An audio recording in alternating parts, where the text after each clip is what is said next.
Called cameras to watch his paralyzed mother, and what he saw a few days later made him realize he'd made a terrible mistake. The new caregiver wasn't following protocol. She was talking to his mother, whispering things he couldn't quite hear through the audio feed, and his mother's eyes were moving, tracking her across the room in ways the doctors said were impossible. Something was happening in that house, and he was 20 miles away watching it unfold in real time with no way to stop it. His mother had been silent for a year, completely paralyzed after a stroke that the doctors said destroyed her ability to move, to speak, to do anything except breathe and blink. But this African woman kept acting like his mother could understand every word, kept holding her hand and singing to her, and doing things that made his mother's vital signs spike on the monitors he obsessively checked.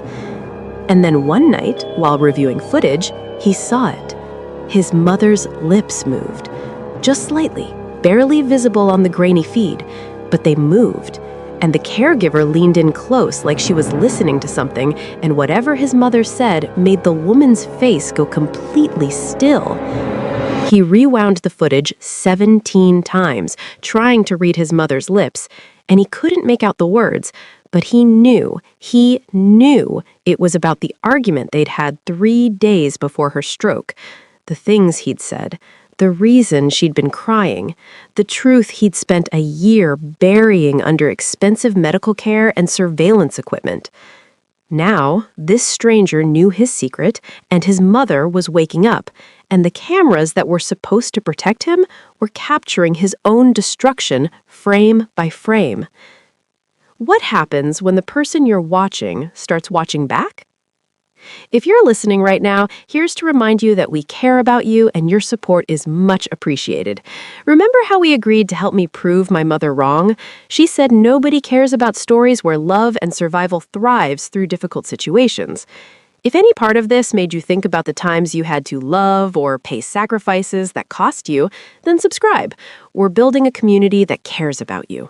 Comment where you're watching from, share this with someone who needs to remember that broken don't mean destroyed. Back to our story.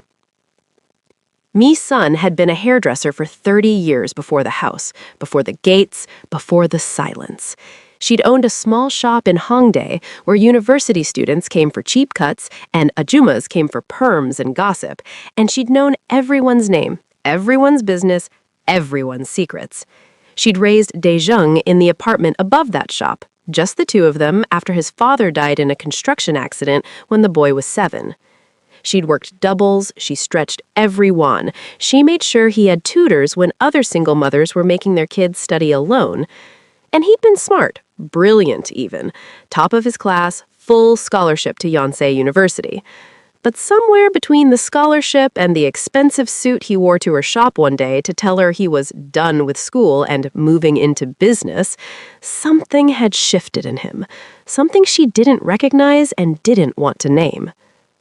The house came with staff at first, a housekeeper, a cook, a driver, but Daejung replaced them every few months, always with some excuse about security concerns or trust issues, and eventually Mi-sun stopped trying to remember their names because what was the point? She spent most of her time in the sunroom, the only place that didn't feel like a museum, surrounded by the plants she'd brought from her old apartment. Succulents and ferns, and a stubborn jade tree that refused to thrive no matter how much she watered it. She tried to leave once, just once, about 4 years ago, when the loneliness had gotten so heavy she could barely breathe, and she'd called her younger sister in Busan and said, "I think I made a mistake." Daejung had found out, she still didn't know how, and he showed up that same night with flowers and that smile and a soft voice that somehow made her feel like she was the one being unreasonable. "Amma," he'd said, holding her hands, "I bought this place for you, so you'd be safe, so I wouldn't have to worry. You're all I have." And she'd stayed, because that's what mothers do, isn't it? They stay in places that hurt them if it means their children can sleep at night, even if those children never actually visit, even if the silence is so loud it swallows you whole. The fall happened on a Tuesday. Mi-sun would remember that detail later, in the strange way trauma makes you hold on to irrelevant things: the day of the week, the smell of the jasmine tea she'd been drinking, the fact that she was wearing her blue slippers, the soft ones Dae-jung had sent her last Christmas still in their box with a note that said, "Merry Christmas, Amma," in handwriting that wasn't his. She'd been reaching for the jade plant, the one that wouldn't grow, trying to move it closer to the window, because maybe, she'd thought, maybe it just needs more light. Maybe everything just needs more light. And then the floor wasn't there anymore. Or maybe it was there and her legs just forgot how to find it. The doctors at Samsung Medical Center used words like stroke and cerebral hemorrhage and extensive damage to the motor cortex, and they said these words to Dae-jung, not to her, even though she was right there in the bed, even though her eyes were open, even though she could hear every single syllable. But she couldn't speak, couldn't move, couldn't do anything except lie there while her son stood at the foot of her hospital bed with his phone in his hand, not looking at her, already making arrangements with someone about long-term care options and private nursing and whatever it takes, I don't care what it costs. Guilt sounds expensive when you say it out loud, doesn't it? They brought her back to the house 6 weeks later, to a bedroom on the first floor that used to be a guest room she'd never seen anyone use, and they'd installed bars on the bed and a mechanical lift and a chair that looked like something from a dentist's office, and everything smelled like antiseptic and resignation. The first nurse was a Korean woman in her 50s named Mrs. Kang, who smiled too much and talked too loud and treated Mi-sun like a child who couldn't understand simple instructions. "Time for your bath, Halmani," she'd say, even though Mi-sun was only 63 and hated being called grandmother by strangers. Mrs. Kang lasted 2 months before Dae-jung replaced her with Mr. Cho, a male nurse who barely spoke at all and spent most of his shifts watching baseball on his phone with the volume low, keeping Mi-sun clean and fed with the mechanical efficiency of someone servicing a car. Mr. Cho lasted 4 months.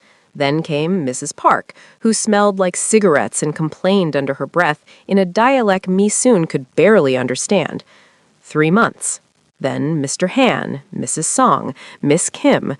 Mi-sun stopped trying to communicate with them after a while. What was the point? They weren't there for her. They were there for Dae-jung's conscience, for the receipt he could point to if anyone ever asked whether he was taking care of his mother. And he never visited. Not once. In the first 8 months. He called Mrs. Sung every week to ask about her condition and any changes and whether she was comfortable, but never asked to speak to Mi-sun herself, never seemed to consider that maybe she could hear him, maybe she'd want to hear his voice, maybe. Have you ever been forgotten by someone who's supposed to love you? Not abandoned, just forgotten, like you're still alive but already gone. The cameras appeared sometime around month 9. Mi-sun didn't see them installed. She'd been sleeping, or maybe just pretending to sleep, because that's what she did most days now, retreating into the only privacy left available to her.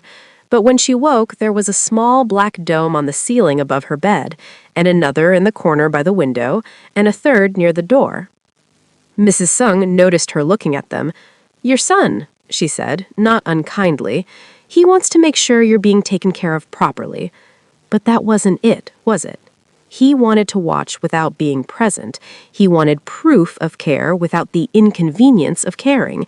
He wanted to check a box that said, "Good son," without ever having to sit in this room and smell the antiseptic and look at what he'd let her become. Because here's what they don't tell you about strokes, about paralysis, about suddenly losing everything that made you, you. People stop seeing you as human. They see a body, a problem, a task to complete. They forget you're still in there, still thinking, still feeling, still aware of every single moment of every single day. Mi-sun could hear everything. The nurses talking about their boyfriends, their money problems, their parents. She could hear the TV in the other room playing the same news stories on repeat. She could hear her son's voice on speakerphone asking Mrs. Sung whether her mother had eaten, whether she had a bowel movement, whether the physical therapist had come, but never asking, "Can I speak to her?" Never saying, "Tell her I love her." The loneliness before the stroke was heavy. This was something else entirely. This was being buried alive in a body that wouldn't obey you, in a room full of people who talked around you like you were furniture, in a house your son bought to prove something to himself, and now used as a prison with medical equipment. And then Grace arrived.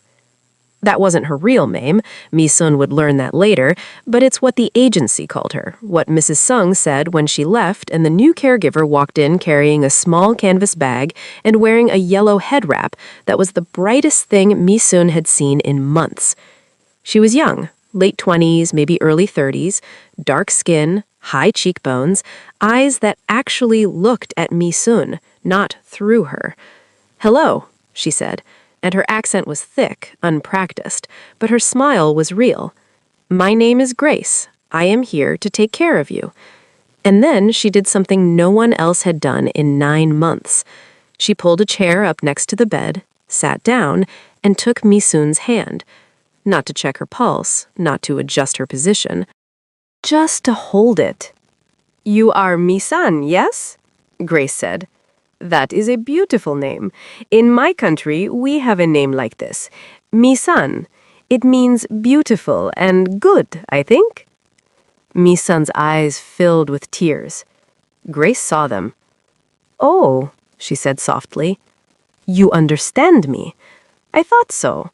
I thought, when I look at you, I see you are there, inside. You are still there." And for the first time since the fall, since the hospital, since the cameras and the parade of strangers and the suffocating silence of being forgotten, someone saw her. But upstairs, in his office 20 kilometers away, De Zhang was watching the camera feed on his laptop, and he was frowning. Because this new caregiver wasn't like the others. She was talking too much, getting too close, treating his mother like a person. And for reasons he didn't want to examine, that made him deeply, profoundly uncomfortable. Grace sang while she worked. Not loudly, just under her breath, in a language Mi-sun didn't recognize, but somehow understood, in the way you understand rain or wind, or any sound that comes from something genuine. The melodies were slow and winding, the kind of songs that felt old, older than Grace herself, passed down through generations of women who'd sung while they cooked or cleaned or rocked babies to sleep. Mi-sun had been in the house for almost a year now, and no one had ever sung to her. The cameras caught everything, of course. They always did. De Zhang was started watching the footage more frequently, though he told himself it was just due diligence, just making sure this new caregiver wasn't stealing or mistreating his mother or cutting corners the way Mr. Cho had, eating his lunch during feeding time and rushing through the afternoon routine so he could leave early. But Grace never rushed. She would spend 20 minutes combing Mi-sun's hair, section by section, talking the entire time about her day or the weather or a memory from her childhood in Nigeria. She'd described the market near her village, the way her grandmother used to braid her hair so tight it gave her headaches, the specific taste of her mother's jollof rice. "You have good hair," Mi-sun said, one afternoon, her fingers gentle against Mi-sun's scalp. "Strong. My mother, she always say you can tell a woman's spirit by her hair. Yours is fighting, even now. You are a fighter, Mi-sun." And Mi-sun, who couldn't move, couldn't speak, couldn't do anything except lie there and feel, felt something crack open inside her chest. When was the last time someone touched you like you were precious, not fragile, precious? Daejung watched this interaction on his laptop at 11 p.m., loosening his tie in his downtown office while his associates waited in the next room. The deal they were negotiating involved container ships and customs officials and the kind of money that required men with guns standing outside the door. But he'd told them to wait. He needed 5 minutes. And now he was sitting there watching a stranger comb his mother's hair and feeling something ugly twist in his stomach. She was taking too long, being too familiar.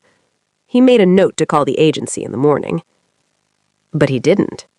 Because the next day, he watched Grace help his mother with physical therapy, the exercises the actual therapist had prescribed, but that none of the previous caregivers had bothered doing properly. And his mother's right hand moved. Just a twitch, barely noticeable. But Grace noticed. "Mi-san!" she gasped, and the joy in her voice was so pure it made Daejung's throat tight. "You moved! Did you feel it? You moved your hand!"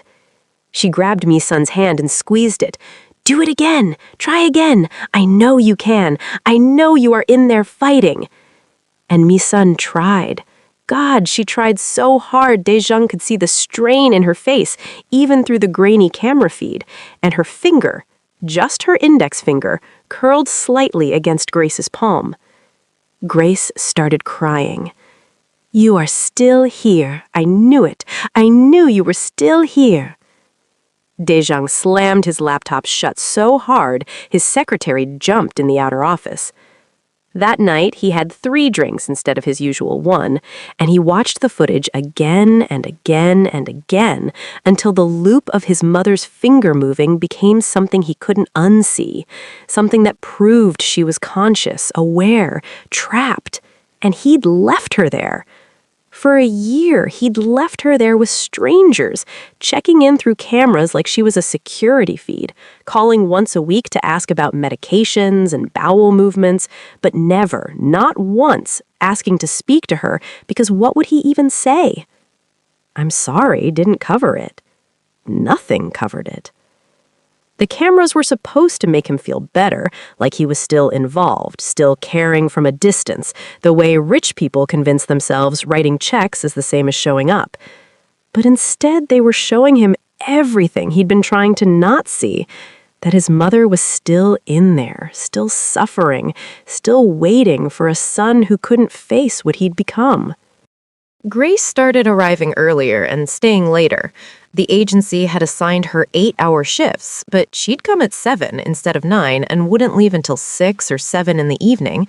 And when Daejung called the agency to ask why his mother's caregiver was billing overtime, they said she wasn't billing anything extra. She was just staying. "Some of our caregivers, they connect with their clients," the manager explained, "especially the ones from traditional cultures. They see it as more than a job." "Is there a problem?" Daejung said no, but there was. Because Grace had started bringing things from home, a small portable speaker that played music Mi-san could actually hear, not the tinny garbage from phone speakers. A blanket from her own bed because she said the hospital blankets were too cold, too sad. Photographs of her own family that she'd prop up on the nightstand and describe in detail. "This is my mother," she'd say, pointing. "You would like her. She is stubborn like you. I can tell you are stubborn because your son, he buy you this big house, and you do not look happy about it. Yes? You did not want to leave your old home." Mi-sun's eyes had filled with tears, and Grace had wiped them away with her thumb. "I understand," she'd whispered. "My mother also did not want to leave our village. But my father, he say we must go to the city for better life." "Better life," she'd laughed bitterly. "Better life means she die alone in a place where nobody speak her language.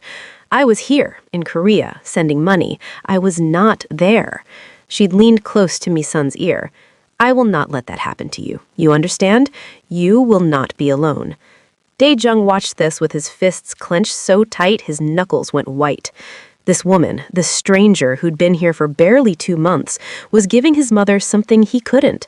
Presence, attention, the kind of care that couldn't be bought or delegated or watched through a camera feed. And worse than that, his mother was responding. Her movements were small but increasing. A finger one day, a slight turn of her head the next, her eyes tracking Grace around the room instead of staring blankly at the ceiling. The doctors had said recovery was impossible.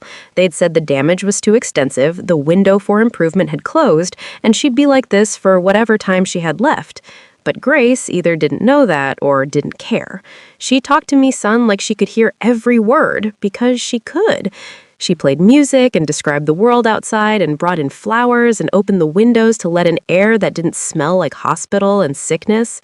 And slowly, week by week, Mi-sun was coming back, which meant eventually she'd be able to communicate. Eventually, she'd be able to tell someone what had happened the day before her stroke, the argument they'd had, the things Dae-jung had said, the reason she'd been crying when she fell. He started calling the house more often, asking Grace pointed questions about his mother's mental state and whether she seemed agitated or confused. He suggested maybe they should increase her sedatives, help her rest more, because stress isn't good for recovery. Grace had politely but firmly refused. She does not need to sleep more, she'd said, her accent thick but her meaning crystal clear. She needs to wake up. She has been sleeping too long already. And Dae-jung realized with creeping horror that he'd lost control of the situation. The cameras showed him everything, but they couldn't stop anything. He'd hired Grace to care for his mother so he wouldn't have to, but now she was caring too much, seeing too much, bringing his mother back from a place he needed her to stay. Have you ever wanted something and feared it at the exact same time? Wanted your mother to get better, but terrified of what she'd say when she could finally speak? That's where Dae-jung was now, trapped between guilt and self-preservation, and the cameras kept recording. 3 months after Grace arrived, Mi-sun said her first word. It happened on a Thursday afternoon while Grace was reading to her from a Korean cookbook, not because Mi-sun could cook anymore, but because Grace had noticed the way her eyes lingered on the food photography, the way something like hunger or memory would flicker across her face when Grace described certain dishes. Kimchi jjigae, Grace was saying, her pronunciation terrible but earnest. This one, it says you need gochugaru, the red pepper powder. My friend at church, she make this for me once. So spicy, I cry, but so good, I cannot stop eating. And Mi-sun's lips moved. Just slightly, just enough for a sound to escape. Soft and cracked and barely audible, but undeniably there. Good. Grace dropped the book. Mi-sun? She grabbed the old woman's hand, her eyes wide. Did you? Say that again. Please, say it again. Mi-sun's throat worked. Her eyes were wet, her whole face strained with effort, and Grace could see it cost her everything just to push out that single syllable one more time. Good. Grace started laughing and crying at the same time, squeezing Mi-sun's hand so tight it probably hurt. And she didn't care because Mi-sun was speaking. She was coming back. She was still fighting. Upstairs in his car, parked 3 blocks from a meeting he was already late for, Dae-jung watched the live feed on his phone and felt his entire world tilt sideways. His mother could speak. Not well, not clearly, but she could speak, which meant eventually she'd be able to say more than one word. Eventually, she'd be able to form sentences. Eventually she'd be able to tell Grace about the argument. About what Dae-jung had said to her the week before her stroke, standing in her sunroom while she watered her dying plants, when he'd come to the house for the first time in months because he needed her to sign papers, legal documents that would transfer her old property in Itaewon into his name for business purposes. She'd refused. That shop was your father's, she'd said quietly, still not looking at him. I'm not selling it. I don't care what you need it for. And he'd lost his temper, not the cold, controlled anger he used in business, but the old anger, the kind that came from years of feeling like he'd sacrificed everything to give her a better life, and she still looked at him with disappointment. You don't care what I need? He'd said. You've never cared what I need. You think I wanted this life? You think I wanted to become this person? I did this for you. Everything I did was for you. I never asked for this, she'd whispered. You didn't have to ask. You just had to stand there looking sad in that pathetic apartment, working yourself to death, making me feel guilty every single day for not being enough, not making enough, not being the son Dad would have been proud of. Your father would have been ashamed of what you've become. I am ashamed. This house, this money, all of it. It's blood money, Dae-jung. You think I don't know? You think I don't hear the news? I know what you do. I know what you are. He left without another word, and 3 days later, she'd had the stroke. The doctor said it was coincidence, that strokes happen, that there was no way to predict or prevent it, but Dae-jung knew better. He'd seen her face when he left. He'd seen the way she'd crumpled into her chair, shaking. Stress, the doctors had said, can be a contributing factor. So he bought the cameras, hired the caregivers, paid for everything, because money was the only language he spoke fluently anymore. And he'd stayed away, because facing her, even unconscious, even silent, meant facing what he'd done. But now she was waking up, and Grace was the one waking her. Do you believe in divine punishment? In the universe's way of making sure you can't outrun what you've done? Dae-jung started visiting the house. Not inside. He couldn't bring himself to go inside. But he'd park across the street in the evenings and watch through the windows. Not the cameras, the actual windows. And he'd see Grace moving through the rooms, humming, carrying trays, adjusting pillows, taking care of his mother with a tenderness that made his chest physically ache. He hired a private investigator to look into Grace's background. The report came back clean. Too clean. Grace Okonkwo, 29, from Lagos, Nigeria, work visa sponsored by the caregiving agency, no criminal record, no debt, no red flags, but also no real history before she had arrived in Korea 3 years ago. The investigator noted this was common with migrant workers, that documentation from certain countries was often incomplete, that it probably meant nothing, but Dae-jung couldn't shake the feeling that Grace was hiding something. Or maybe he just needed her to be hiding something, because if she was exactly what she appeared to be, a good person doing a difficult job with genuine compassion, then that made him the villain in her own mother's story. He started calling the house at odd hours, asking to speak with Grace, asking questions that had no good answers. "Does my mother seem angry?" he asked one night. Grace paused. "She is frustrated, yes. She want to speak, but cannot yet. She want to move, but her body does not listen. Of course she is upset. Wouldn't you be?" "Does she ask about me?" Another pause, longer this time. "No," she said softly. "She does not ask."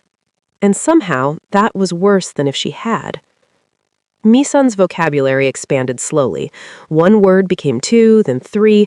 Her pronunciation was slurred, her voice weak, but she could communicate basic needs. Water, pain, tired, cold.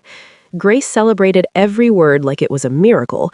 Dae-jung monitored every word like it was a countdown to his own destruction. And then, one evening, while Grace was helping Mi-sun with dinner, spooning soup into her mouth and wiping her chin with the kind of patience that comes from genuine love, Mi-sun spoke 4 words that changed everything. "He was here before." Grace stopped, spoon halfway to Mi-sun's mouth. "Who was here?" Mi-sun's eyes moved to the camera in the corner, then back to Grace. "Dae-jung. Before this."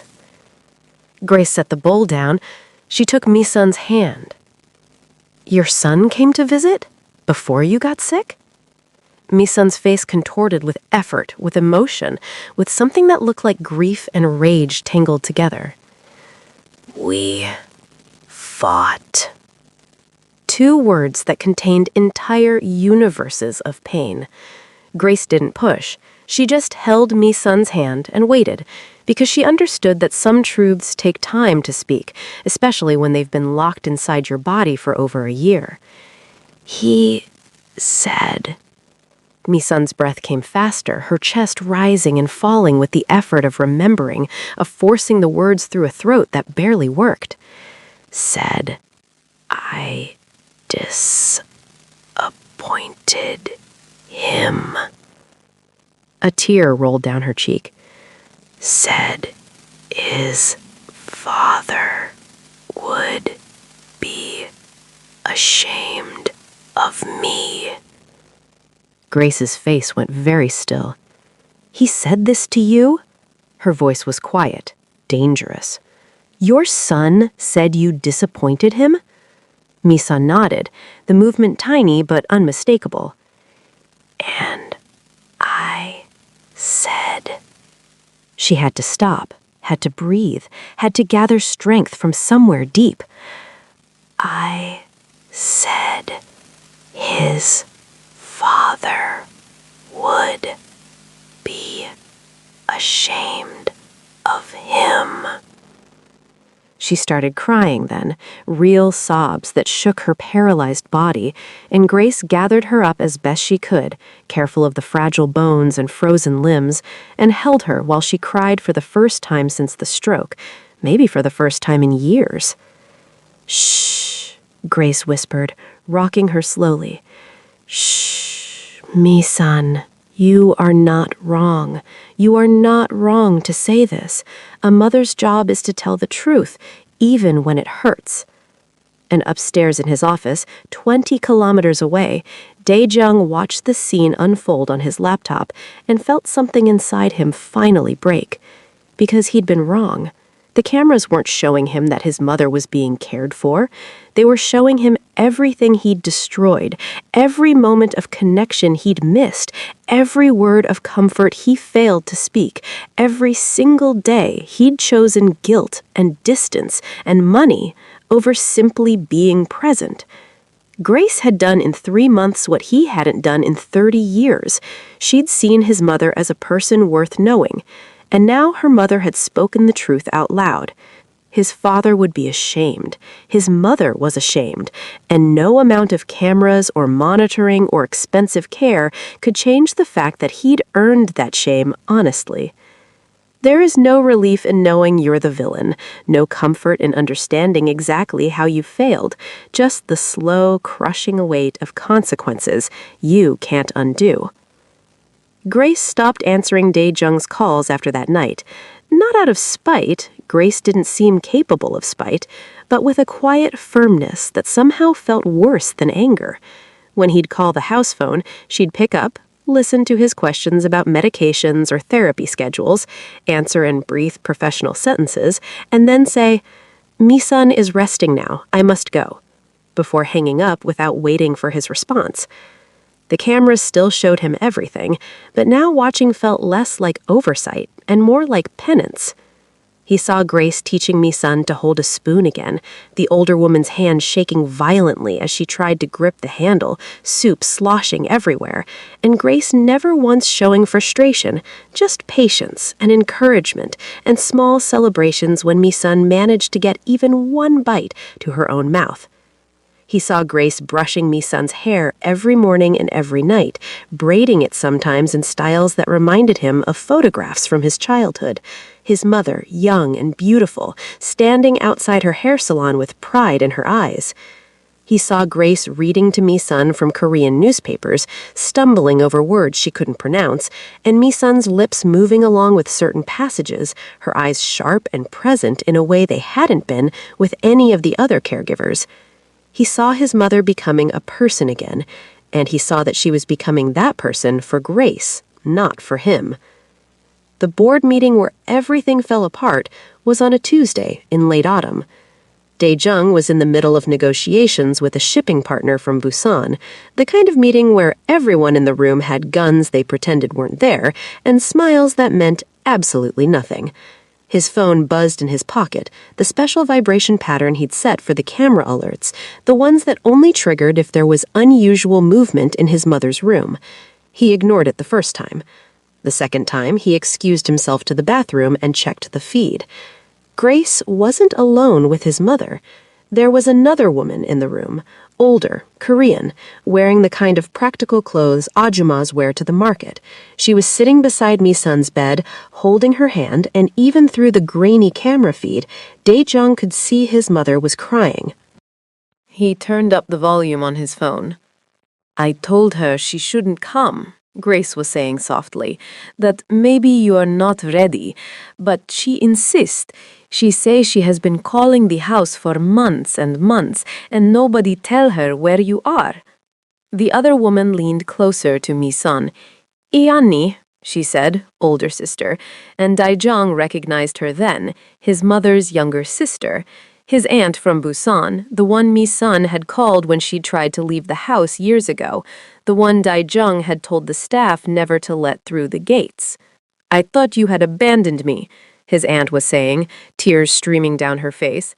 I thought you had become like him, too proud for family. But Grace, she called me. She tell me you have been sick. She tell me you have been here alone. Mi-sun's mouth was moving, words coming slow and slurred but determined. He would not let you in. His aunt's face went hard. He kept me from you?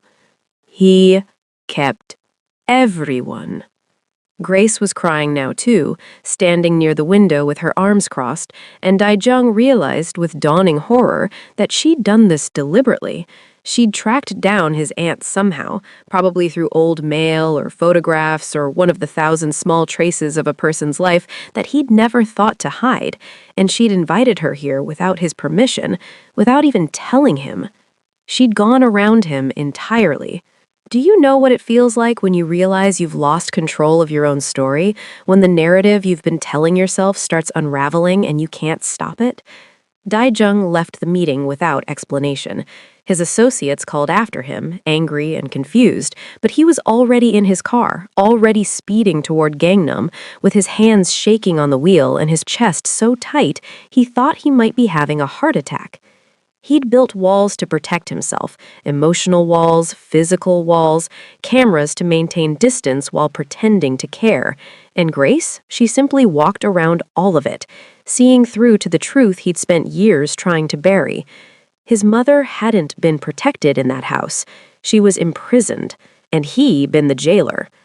When he arrived, the gates required his code, but his hands were shaking so badly it took 3 tries. He parked crooked in the driveway and walked toward the house he'd bought but never really entered, not in any way that mattered. The front door was unlocked. He could hear voices from the first-floor bedroom, Grace's accent, his aunt's familiar tone, and underneath it all, his mother's halting speech, stronger now than he'd heard through the cameras. He stood in the hallway, frozen. Part of him wanted to storm in there and demand to know who gave Grace permission to invite people into his house, to make decisions about his mother's care without consulting him, to treat him like he was irrelevant in his own mother's life. But the larger part, the part he'd been running from for over a year, knew that he was irrelevant. He'd made himself irrelevant by choosing absence over difficulty, surveillance over presence, money over time. When was the last time you stood outside a door you were afraid to open, knowing that whatever was on the other side would change you and you couldn't go back? Grace found him there. She stepped into the hallway and stopped, not surprised exactly, but wary, like she'd been expecting this confrontation and had already decided how it would go. Mr. Kang, she said quietly. It was the first time she'd called him by his name. Usually it was just her son or Daijung-si in that formal distance Korean demanded. You invited my aunt here without asking me. Yes, you had no right. You had every right. Grace's voice was still quiet, but there was steel underneath now. Your mother, she is my patient. My job is to care for her, and caring for her means giving her what she need, not what you want. I'm her son. You are her son who did not visit for 1 year. Grace stepped closer, and despite being smaller than him, despite her accent and her foreignness and her complete lack of power in the situation, she somehow seemed larger. You are her son who put cameras in her room so you do not have to look at her with your real eyes. You are her son who keep her sister away, who keep her friends away, who keep everyone away so she has nobody except strangers you pay. I pay you. Yes, you pay me. You think that is enough? You think money fix what you break? Grace's eyes were wet, but her voice stayed steady. In our country, we have a saying, a child who say his mother's food is bitter will one day cook for himself and know the truth. You do not know what your mother sacrificed for you. You do not know how many nights she worked late so you can eat. How many times she is tired but smile for you. How many dreams she bury so yours can grow. Dae-jung's throat was so tight he could barely breathe. She told you that? She does not have to tell me. I see it in her eyes when she look at your picture. Even now, after everything, she look at you with love, not anger, love. Grace wiped her eyes roughly. And you do not deserve it. The words hit him like a physical blow. But maybe, Grace continued, softer now, maybe you can become someone who does. Maybe it is not too late to be the son she need instead of the son you think you are. From the bedroom, his aunt's voice called out, Grace? Is someone there? Grace didn't break eye contact with Dae-jung. Your mother is in there. She is awake. She is speaking. She is asking for you. She is? No. Grace's honesty was brutal, but she should not have to ask. You should want to go to her. And then she stepped aside, leaving the path to the bedroom clear. The door was open just enough for Dae-jung to see inside, his aunt sitting beside the bed, his mother's hand in hers, the afternoon light coming through windows that Grace must have opened, because the room smelled like fresh air instead of antiseptic. His mother's face was turned toward the door. She could see him standing there. Their eyes met, and Dae-jung saw everything in that moment. The stroke's damage, yes, but also the woman she'd been before, the mother who'd raised him alone, who'd worked her fingers to the bone, who'd believed in him even when he'd stopped believing in himself. And he saw that she was still that woman. Broken, yes. Changed, yes. But still her.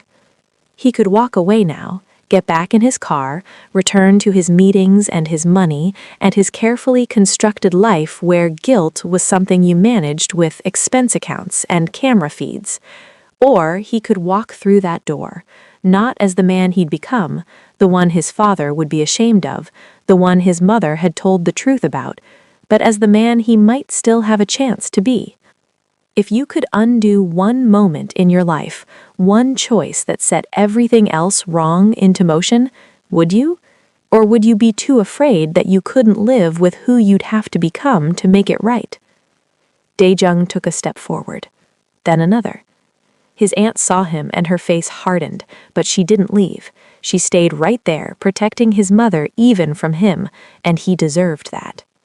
Grace slipped past him and went to the other side of the bed, taking up her position as if to say, you can enter, but you're not pushing me out. And Mi-sun just watched him approach with eyes that held everything. Pain, disappointment, memory, but underneath it all, buried so deep he almost missed it, hope.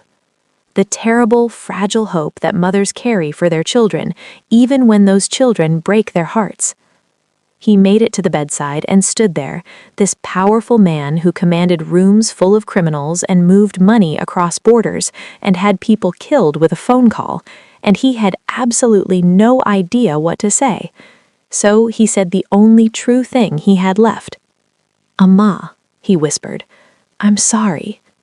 Mi-sun's hand moved, slowly, shakily, but deliberately, reaching toward him, not to comfort him, he didn't deserve comfort, but to touch him, to confirm he was real, to give him the same thing Grace had given her all these months, presence.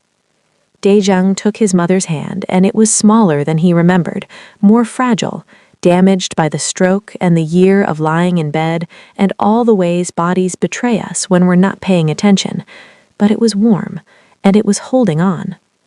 "I know," Mi-sun said, the words thick and slow but unmistakable. "I know you are." Not forgiveness, not yet, maybe not ever, just acknowledgement that he'd finally shown up. Grace moved quietly to the door, giving them privacy, but before she left, she caught Daejong's eye. "This is the beginning, not the end. You understand? You cannot visit once and think you have fixed everything.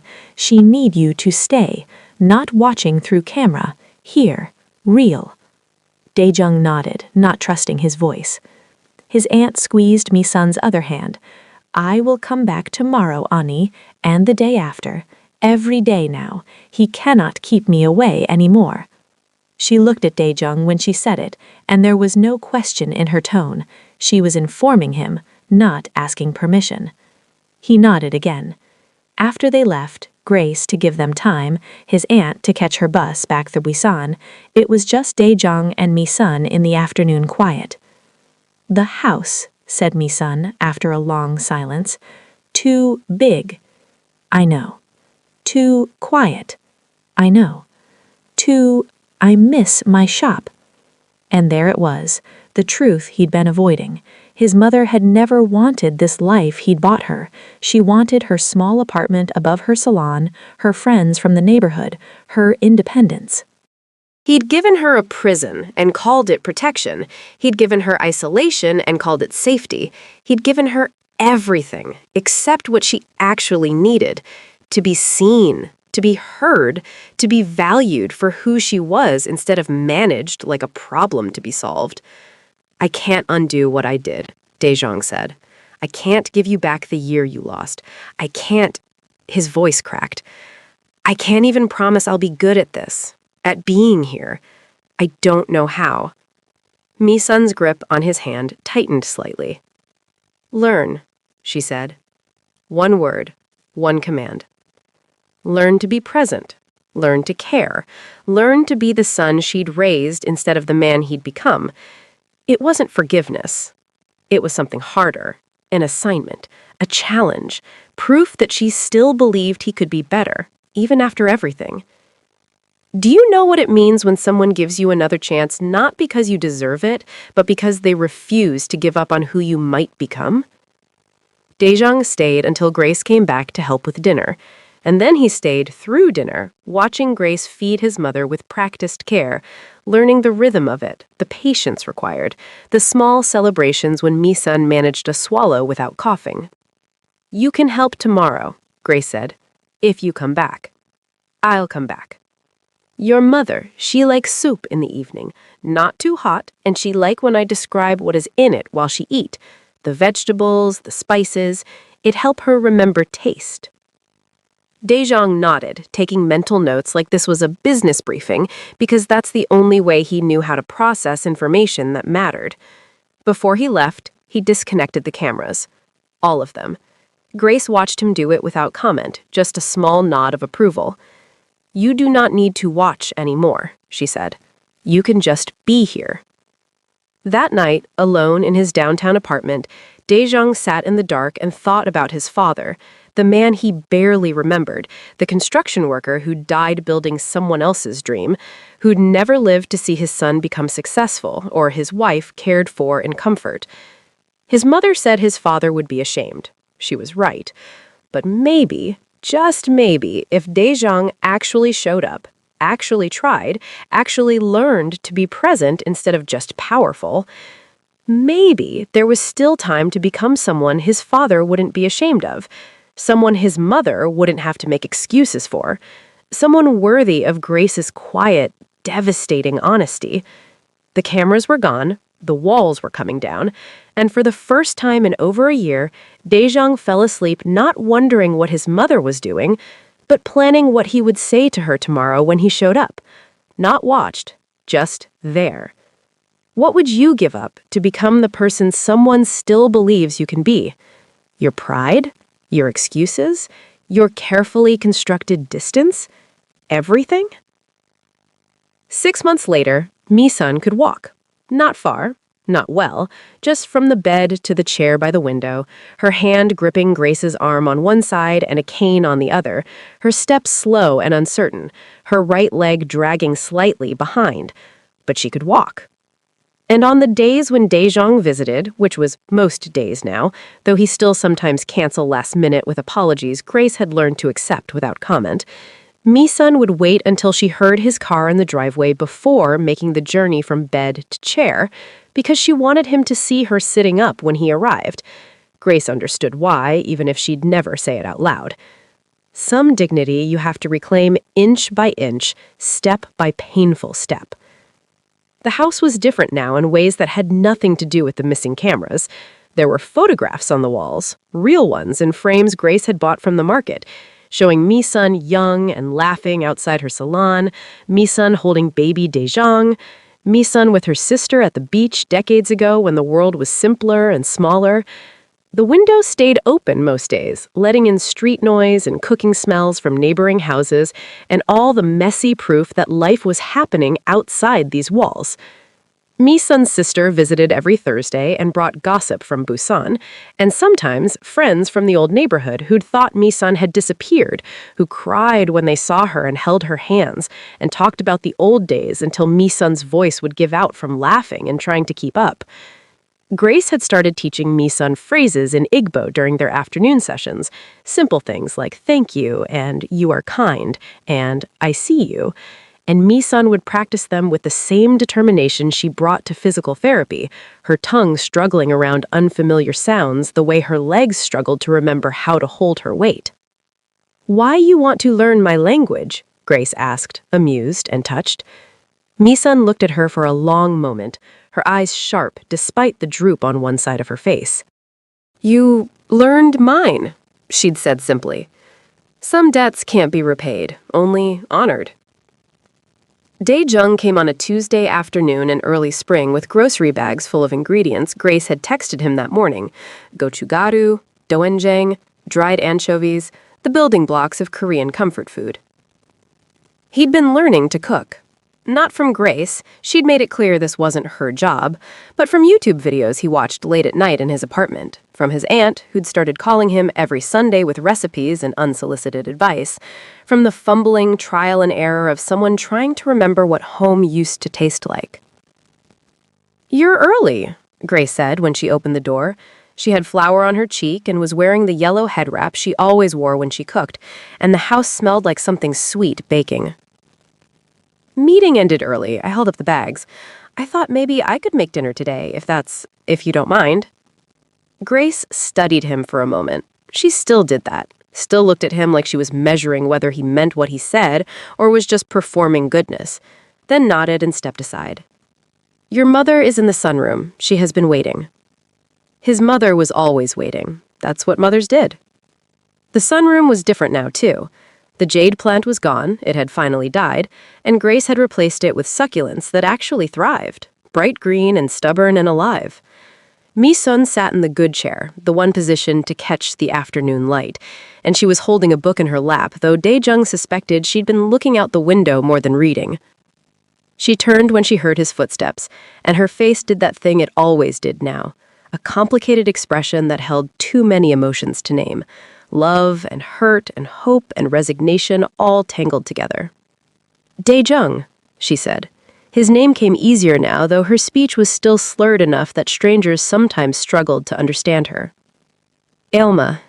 He set the grocery bags down and crossed the room, bent to kiss her forehead the way Grace had taught him to do, the small gesture of affection that had felt awkward at first, but now came naturally.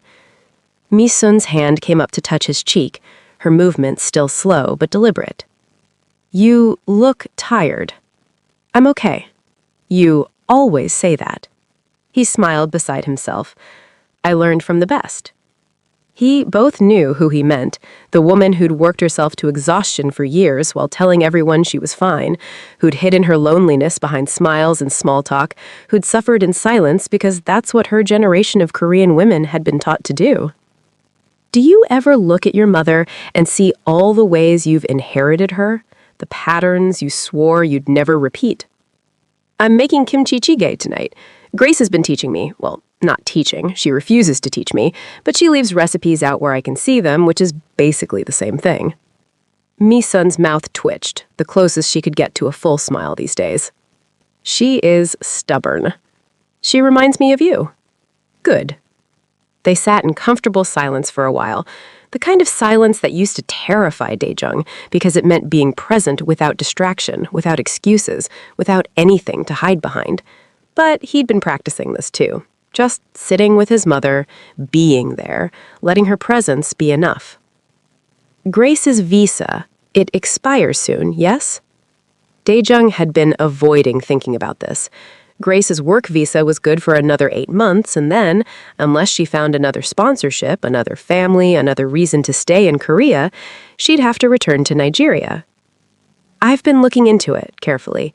There are options. I could sponsor her directly, hire her permanently instead of through the agency, if that's what she wants. Ask her. I did. She said she needs to think about it. Miso nodded slowly, her eyes distant. She has family in her home, a mother who is sick. She'd tell me sometimes. Of course Grace had family. Of course she left people behind to come here, to take care of strangers, to do the work that needed doing because someone had to, and the pay was better than what she could make at home. Grace was doing for her own mother what Daejung had failed to do for his. The irony wasn't lost on him. If she leaves, he started. Then she leaves. Misan's voice was firm despite the slur. We do not trap her, you understand? We do not make her feel she cannot go. That is what you did to me. The words landed softly, but precisely, a scalpel instead of a hammer. Daejung nodded, his throat tight. But we can hope she stays, Misan added, quieter now. We can show her she is valued, wanted, not just needed. Do you know the difference between being needed and being wanted? Between someone staying because they have to and someone staying because they choose to? That evening, Daejung made dinner while Grace supervised with amused patience, correcting his knife work and his timing and the way he stirred the pot too aggressively, like he was angry at the stew. Gentle, she kept saying. Cooking is not fighting. Gentle. Misan sat at the kitchen table in her wheelchair, she couldn't stand long enough to eat at the counter, and watched them move around each other, this odd family they'd accidentally become, her son learning to cook, her caregiver teaching him, both of them trying, in their own ways, to give her something that looked like normalcy. When they finally sat down to eat, the stew was too salty and the rice was slightly undercooked, but no one mentioned it. Grace said a prayer in Igbo, the way she always did, and Misan murmured along phonetically with the words she'd learned, and Daejung sat with his hands folded and his eyes closed, still not entirely sure what he was praying for, but grateful to be included in the ritual. After dinner, Grace helped Misan to bed while Daejung washed dishes, another skill he'd had to learn from YouTube, another small act of service that would have been beneath him a year ago. When Grace came back to the kitchen, she leaned against the doorframe and watched him for a moment. You are getting better at this, she said. At washing dishes? At being here. He dried his hands and turned to face her. Grace, about your visa, I know what you will ask, and I do not have answer yet. That's okay. I just want you to know that whatever you decide, we'll make it work. If you need to go home, if your mother needs you, we'll find someone good to take over.